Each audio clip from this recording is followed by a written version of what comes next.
Welcome to Gracious George Podcast. My new podcast features the topics of spirituality, divine love, blessings, and how divine providence leads us to where we need to be in life.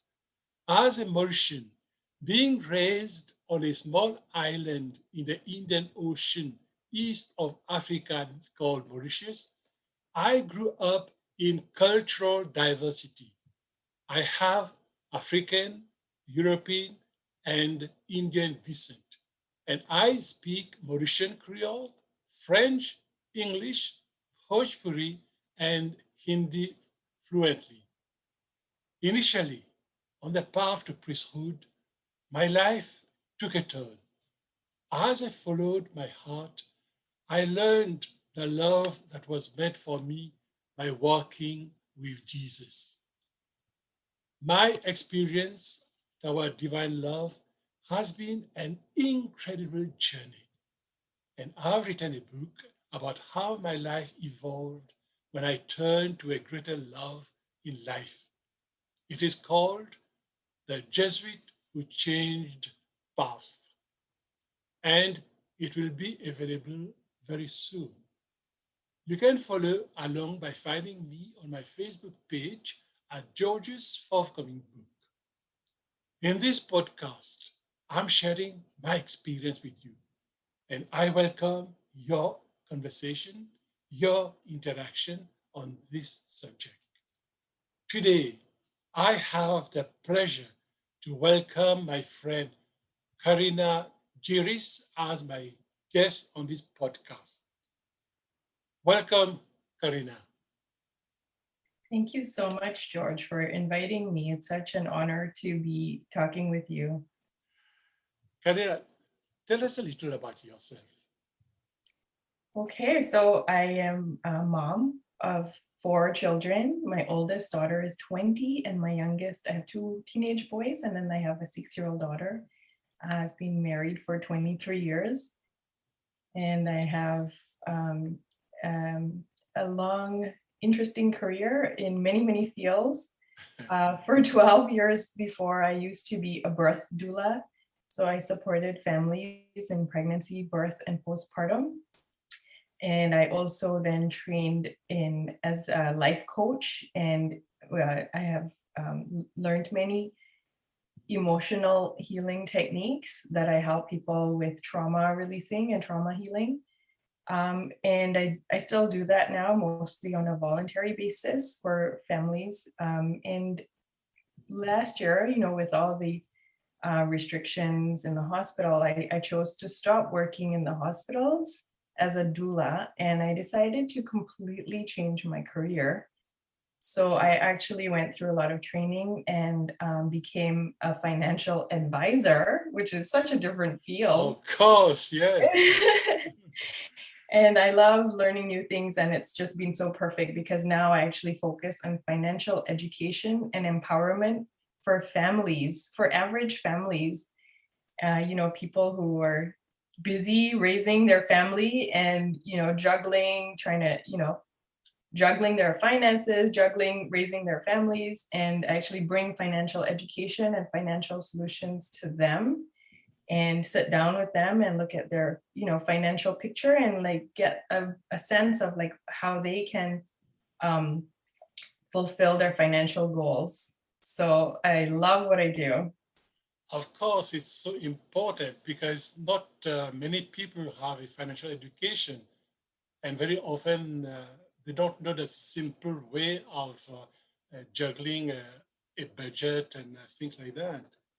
Yes, there's so much that can be learned to help people have a comfortable retirement, save for their families. There's so much information that people just don't have access to because we never get any financial education, right?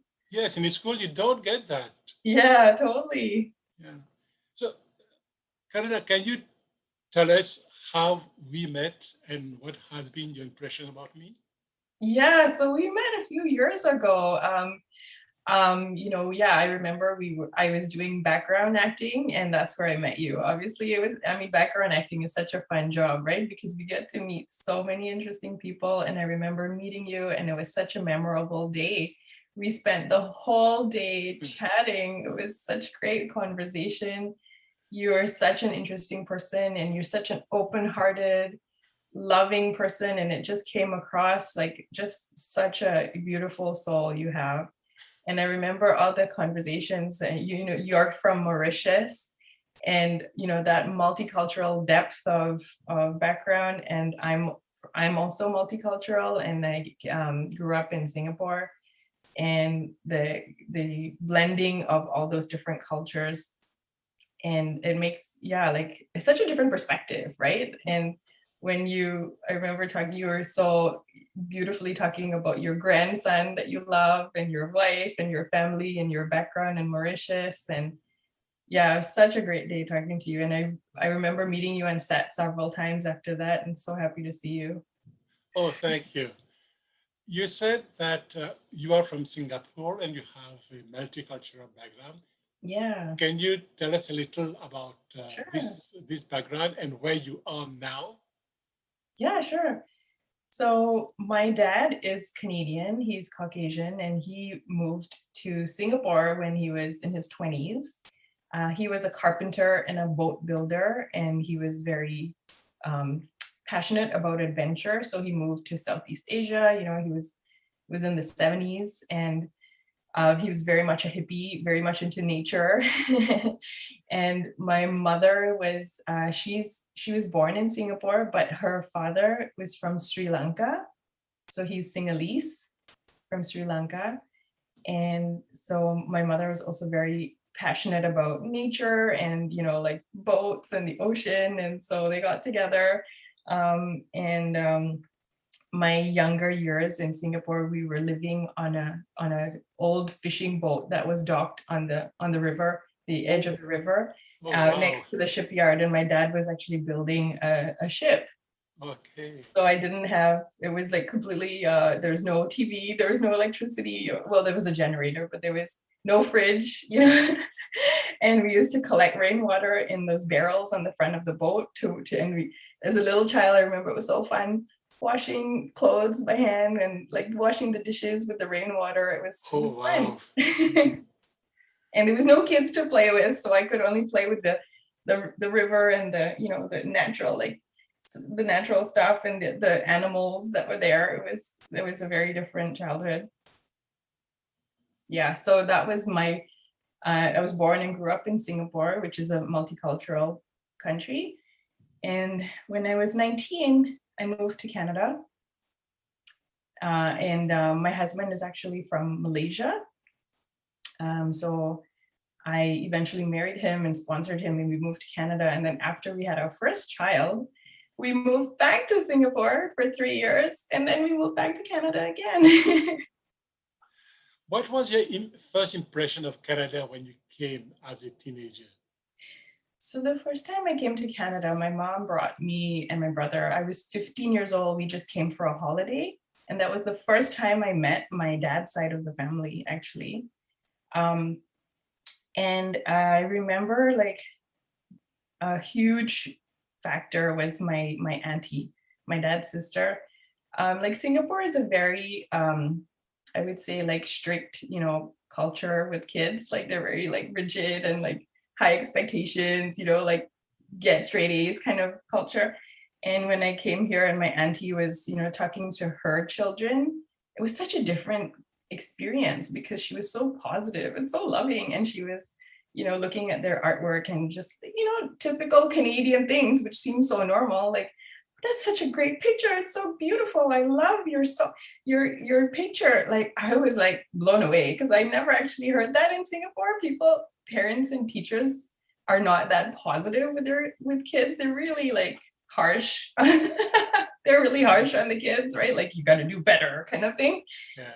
So that was like a turning point in my life. It was that moment when I was 15 and I heard that. I was like, that's it. I decided I'm going to move to Canada as soon as I can. So as soon as I graduated high school, I applied to UBC and I got a scholarship and I moved to Canada. Oh, that's beautiful. So now, where do you live in Canada? So I live in a beautiful neighborhood in Surrey called Clayton Heights. It's a very family-oriented neighborhood. So there's a lot of families with young kids here. So it's great. My kids have grown up with the, neighbor kids close by and their close friendships. Yeah, it's very nice. So it's so different from your childhood. Yes, very different. Singapore is all high-rise apartment buildings because it's very, very crowded and tiny island country. So it's very different. So what would you recommend? Why would you recommend people to visit Surrey or to visit BC? So BC is well known for its beautiful nature, right? There's just so much nature here. One of my favorite spots that I recommend people go to is, so every year I go camping in Golden Years Park at Alouette Lake.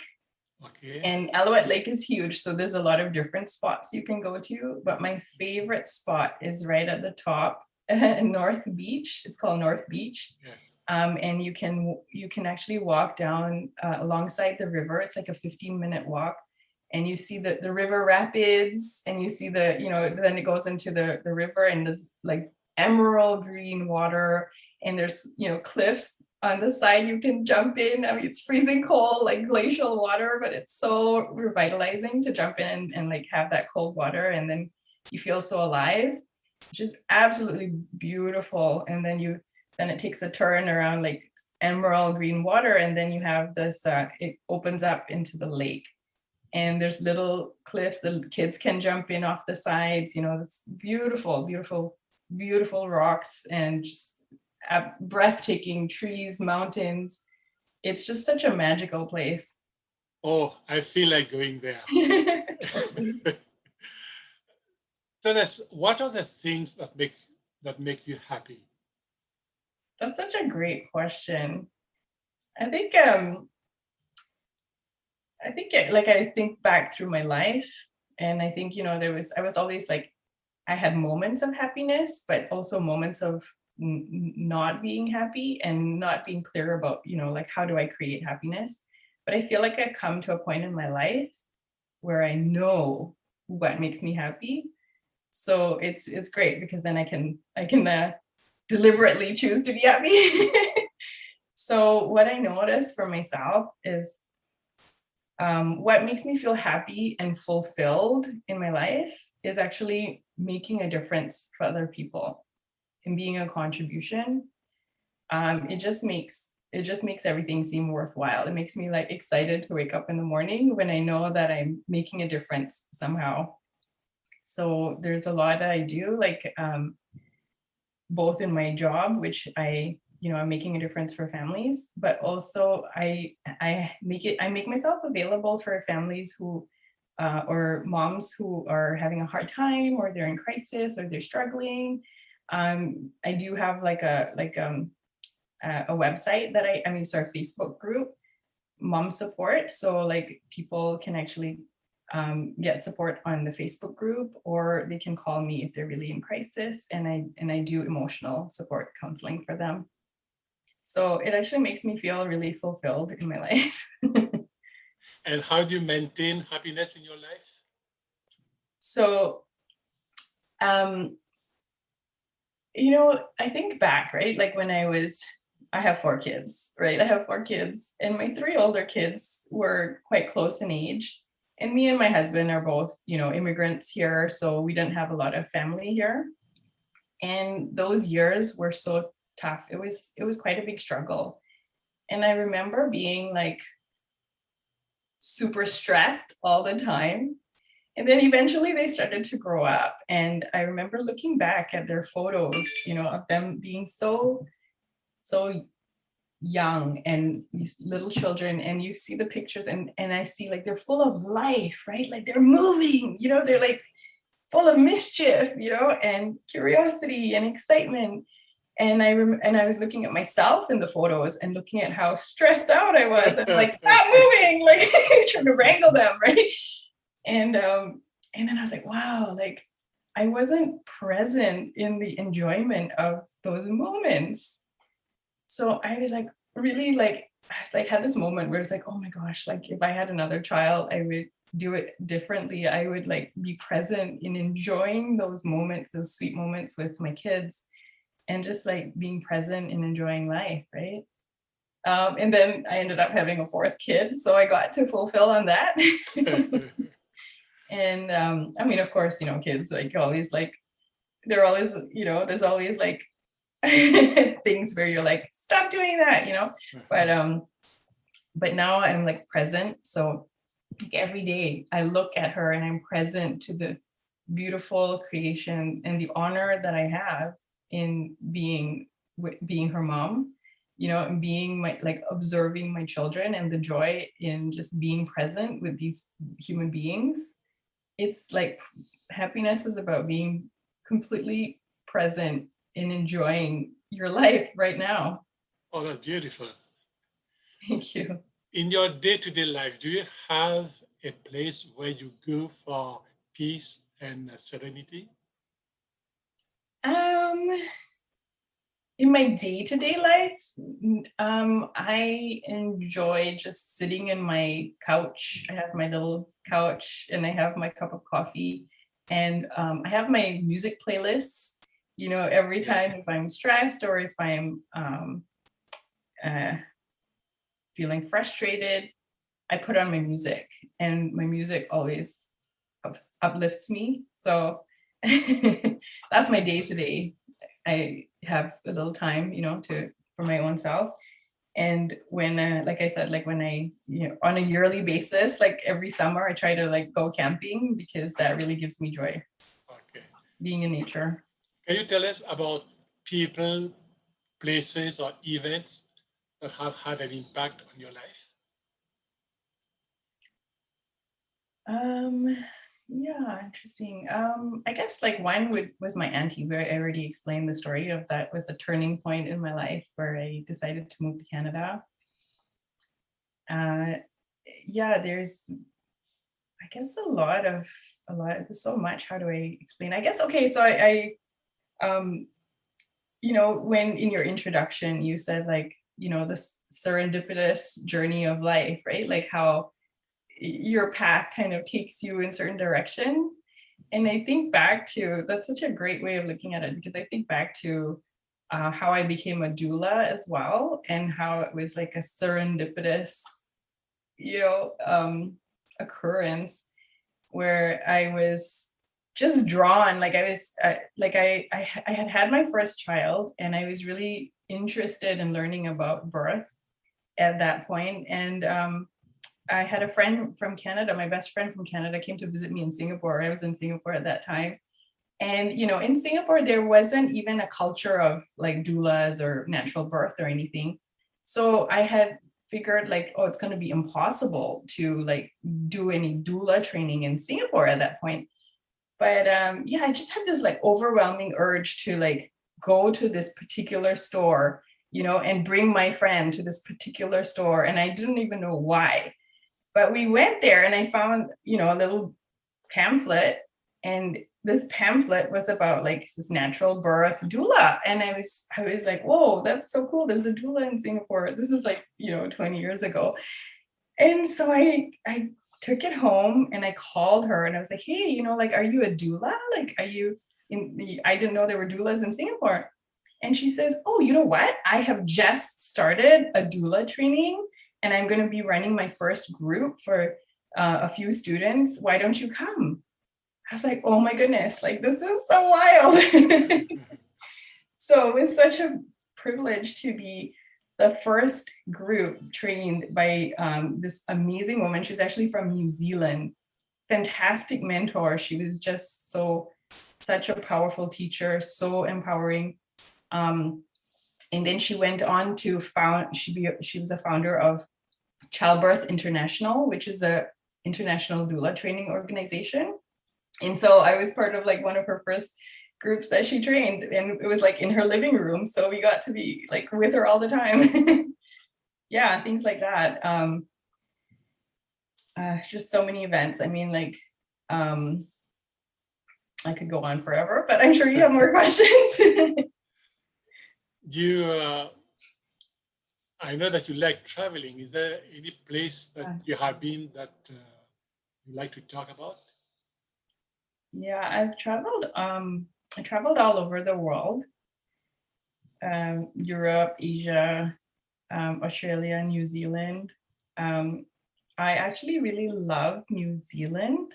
I don't know if you've been to New Zealand. Not yet. No, okay. Yeah, so New Zealand has this beautiful Maori culture, and they have a lot of natural hot springs. And the people of New Zealand are just overwhelmingly friendly. They're so friendly. They're so welcoming. They're so laid back. It's such a great experience being there. And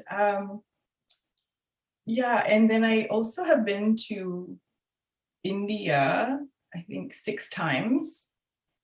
India is a very complex, very complex country. And so I've been to, there's like so many different cultural parts of India. They're very distinct cultures. And I love, like, one of my favorite trips, I went with my husband to his mother's town. And, you know, that whole, like, you're in Mauritius, so you must know it's like that whole, like, coconut trees, you know, and fish culture, right? Like, because they're coastal, this town. So which town was it? So it's in South India, in the state of Kerala. Okay. Yeah, and Kerala is a very, it's completely coastal. So yeah, I've been to Kerala. I've been to. Oh yes. I've been to Cochin. I've been to Calicut. Yes, that's right. So we went to a village north of Cochin.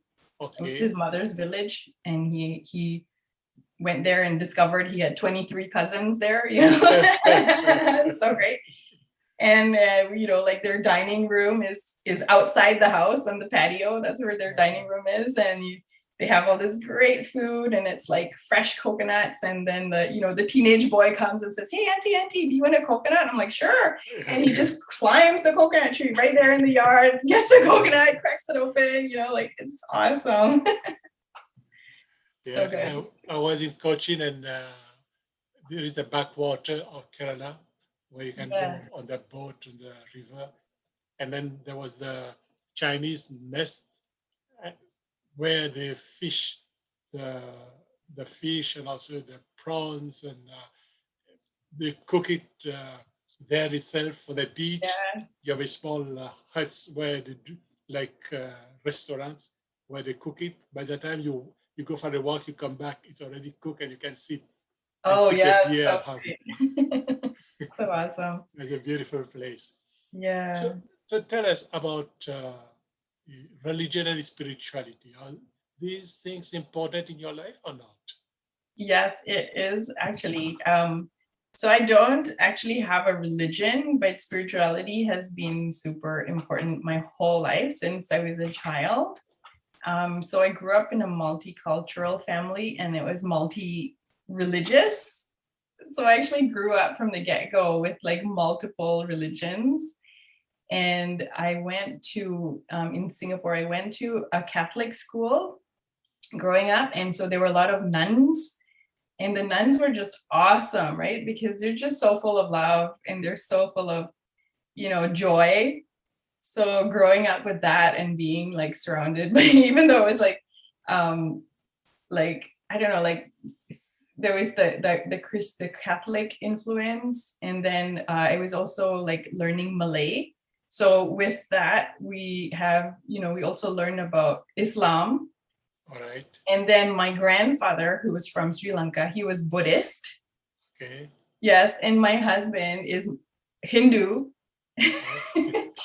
So from a young age, I always felt like, you know, again, as well, remember, like I said, like I was as a child in nature, and I didn't have a lot of friends.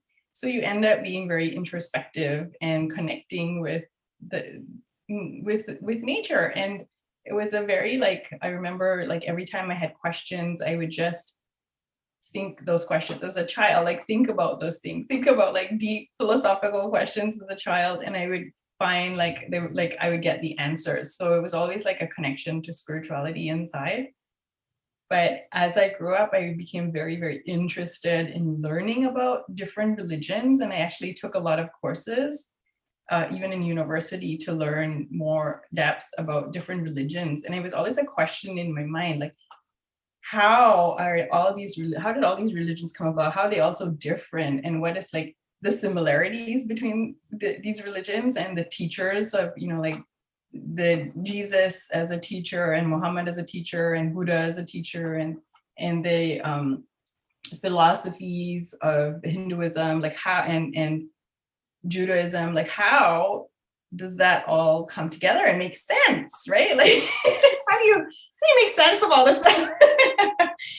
And then in university, I was also interested in learning about anthropology. So I studied about tribal societies. Yes. So the Australian Indigenous, the First Nations, and Native Americans, the indigenous cultures of South America, the traditional cultures of Hawaii and the Maoris in New Zealand, and African tribes, the Amazonian tribes, like so that whole perspective, like sort of like the ancient culture perspective, like and their view of spirituality.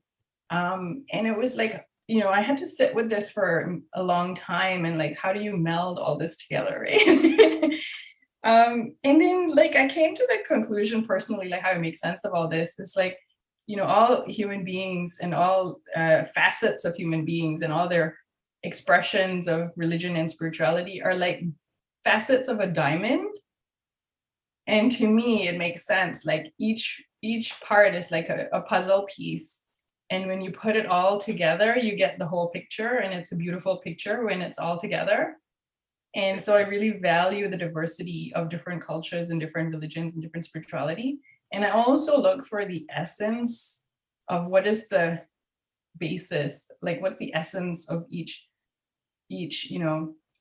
teaching, right? Like what is the essence? And it's always like the essence of it is about love, right? Yes. Yeah. Oh, that's beautiful. It's a beautiful experience. It's not something that